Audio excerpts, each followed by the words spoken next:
Hello Sagittarius, Sun, Moon Rising, and Venus Signs. Kamusta kayo? Sana po ay nasa mabuti kayong kalagayan. Welcome back po sa Star Tarot. At kung bago kayo rito, welcome din po kayo. Please subscribe, like, share my videos, and leave me a comment kung nakaresonate kayo. So, we have healing. Ayan, sabi dito, now is the time for you to give or receive healing. Okay? Po pwede kasi na maaring na-recognize nyo na ngayon na kung ano yung talent niyo, ano yung gift niyo, and maybe you are gifted with healing powers. Baka na nasubukan mo na yan. Kaya siguro alam mo na, no, na this is the time na, no, to receive that calling, 'di ba, ng universe na magsimula ka ng tumulong sa iba, magsimula ka ng mag-heal ng maraming tao. Okay? Po pwede rin na kayo din ay nangangailangan ng healing. Maybe you also need healing. You also need healing from other people. So, pwedeng ganun din ang ganap. Diba? What else? We have moon energy. So, now is the time siguro for you to surrender. Now is the time for you to surrender to the natural ebb and flow of life. Baka ngayon, ramdam mo na, diba? Na lahat ng bagay, lahat ng nangyayari sa buhay natin is according to the divine order and timing. 'Di ba?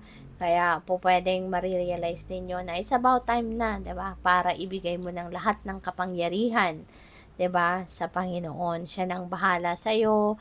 Maaari ngayon ma-realize mo na iaalay mo na ang kung ano man ang mga binabalak mo sa buhay, mga dreams mo, mga goals mo, problema mo kung meron man. So, maybe you are going to lift all up, diba? Everything to God. So, what else? We have light. Sabi dito, Fairy Queen of Light comes to shed love and light onto your current situation and to remind you that light can penetrate the darkness. Ayan. So, napakagandang reminder, na kahit may problema, 'di ba? Isipin ninyo na lahat ng problema ay masusolusyonan. Kahit anumang klaseng darkness ang ma-experience ninyo sa buhay, 'di ba? Magkakaroon ng liwanag, 'di ba, sa buhay mo, at 'yun ang babalot sa darkness na maaring nararanasan ng iba sa inyo. Okay? Laging may solusyon ng problema. Okay, kahit anumang klaseng challenging situations or dark circumstances ang dumating sa buhay ni man, there will always be solution to that. There will always be a way out, no, from that. So, by the way, maraming salamat for subscribing. And if you haven't subscribed yet, subscribe na po kayo.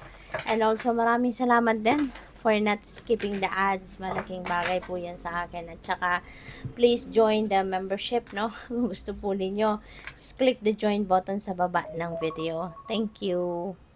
So, embarking on an adventure, si Sagittarius, maaaring you are going to travel abroad, no? Kasi meron mga iba't ibang klaseng landmark dito, and that's international, 'di ba? So, pwedeng you are going to travel the world, baka mamamasyal ang iba sa inyo rito, Sagittarius. Pwedeng this is, baka kayo ay magsisimula na sa inyong adventure, or pwedeng dream ninyo ito. Pwedeng pinapangarap pa lang ninyo ito, no? So, whatever the case may be, good luck po sa inyo. Okay? So, we also have accepting what is. I accept and embrace my inner majesty. So, napakaganda rin ito kasi maaaring marirealize mo dito, no? This could be related to this kasi yung sense of surrender ninyo, ibig sabihin na kaya kayo nakakapag-isip din, no, na mag-surrender na, ialay na ang lahat sa divine.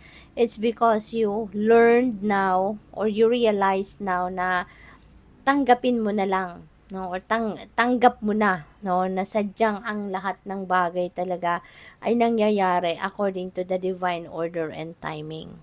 'Di ba? Hindi nangyayari ang mga bagay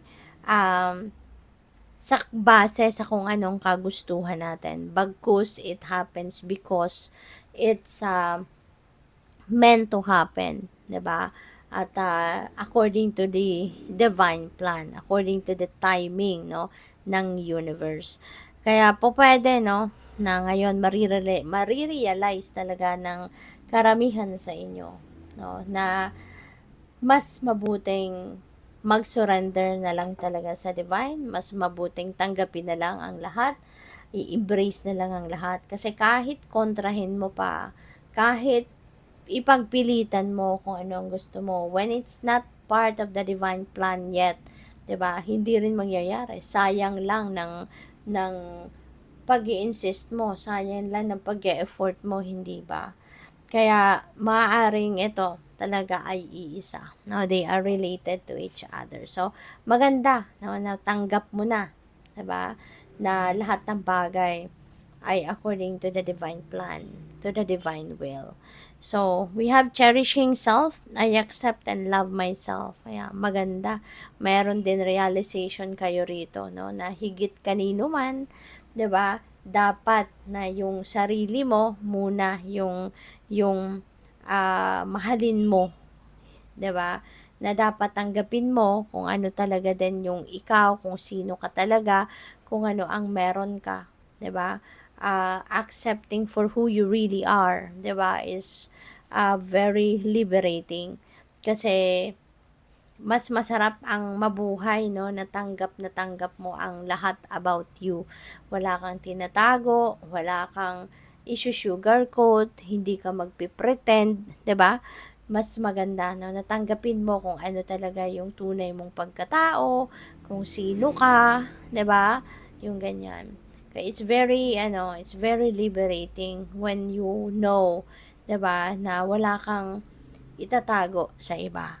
And also, this is good, no, that you are going to also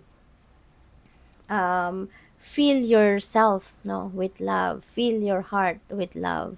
Kasi when there is love, 'di ba?